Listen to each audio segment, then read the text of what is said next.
assam dünyaya, men bulup adem, yaşaysan niçin dep sordu vicdan. Küz assam dünyaya, men bulup adem, yaşaysan niçin dep sordu vicdan.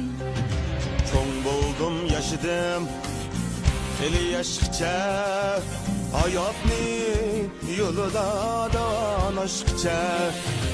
Tapmadım cevapni bulgaç bek nadan, tapmadım cevapni bulgaç bek nadan.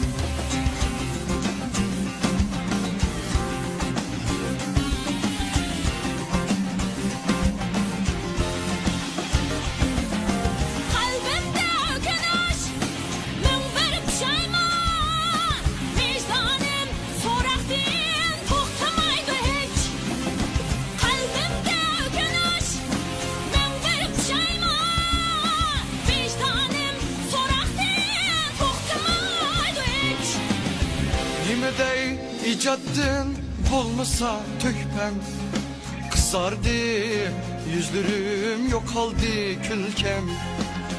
Yürügüm cevapsız turattı teptiç, yürügüm cevapsız turattı teptiç.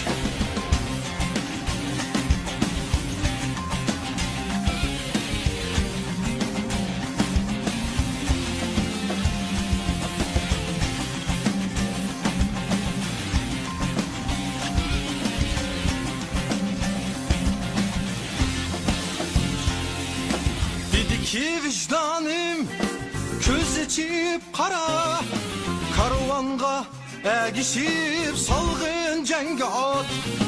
Dedi ki vicdanım köz içip kara, karvanga egişip salgın cenge at. Gaflettim uygunup, kalbimni ruslap, intildim güreşke ömzünü boylap. Sezdim ben üzemni şu çağdı perhat, sezdim ben üzemni şu çağdı perhat.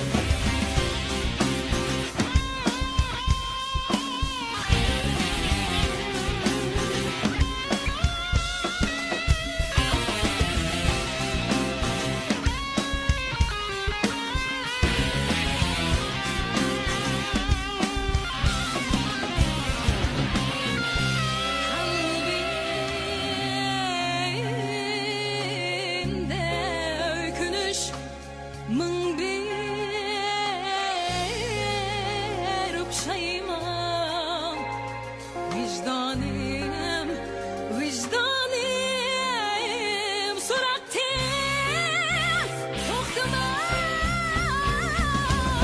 Yaşay sen niçin, dert sorusu vicdan. Elbeten şiirin dert cevap vermem. Yaşay sen niçin, sorusu vicdan. Elbeten şiirin dert cevap vermem. Bu yaşaş yolumdur, yanmay ben haman. Vatan halk üçün varlığım kurban. Bu yaşaş yolumdur, yanmay ben haman. Vatan halk üçün